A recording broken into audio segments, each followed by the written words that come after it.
بقول لك انا مش عارفه الكلام ده تداول منين. انا ولا شفت السلطات المغربيه ولا بصي، يعني في العادي مثلا في البلاد اللي هي بيبقى فيها رقابه جامده بياخدوا مثلا الكروت بتاعتي يتفرجوا عليها، بياخدوا الكاميرا مني. انا السلطات المغربيه عاملتني بمنتهى الادب، ما شفتش حد فيهم ولا حد تعرض لي غير انه كان بيشوف التصريح وانا بصور في الشارع في الاسواق وغيره. لكن غير كده السلطات المغربية لم تتعرض لي أبدا، ولا من بعيد ولا من قريب. التصريح موجود على الصفحة الرسمية بتاعتي بتاعت صبايا الخير أيام سعيد، موجود بتصوير في 6 أماكن مختلفة في المغرب.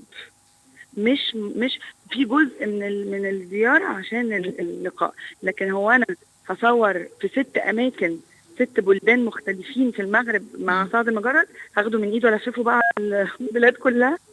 لا، انا واخده اذن من السفاره المغربيه في مصر بتصوير الاماكن السياحيه في 6 بلدان مختلفه، وده اللي حصل.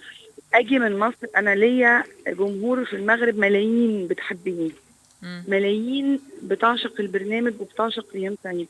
اضحي بالملايين دي عشان اجي اعمل حلقه عن دعاره في المغرب؟ طب ما اعملها في اي حته. يعني اجي اهز طولي من مصر وبعدين اعمل حلقه عن دعاره ازاي؟ ادخل شقه يعني اشوف 2 مع بعض ولا اعمل ايه؟ طيب اعمل ازاي؟ طيب ماذا وعايزه بقى اقول لك حاجه تانية برضه عشان فيها هبل حاصل. الاعلامي اللي جاي يعمل حاجه وحشه في بلد عمره ما هيعلن انه موجود، عمره ما هيجي باذن تصوير، عمره ما هيجي عن طريق سفاره.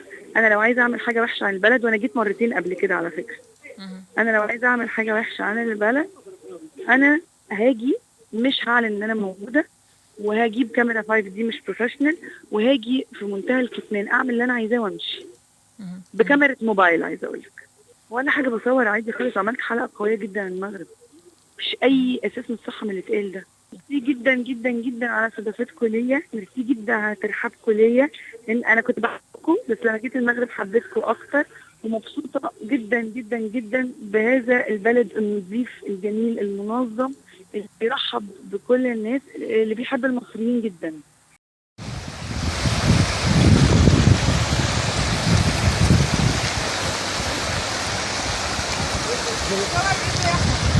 يلا ماشي يلا.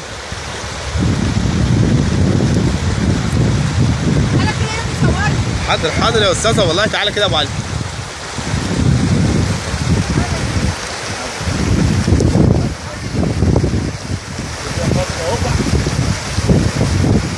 الله اكبر.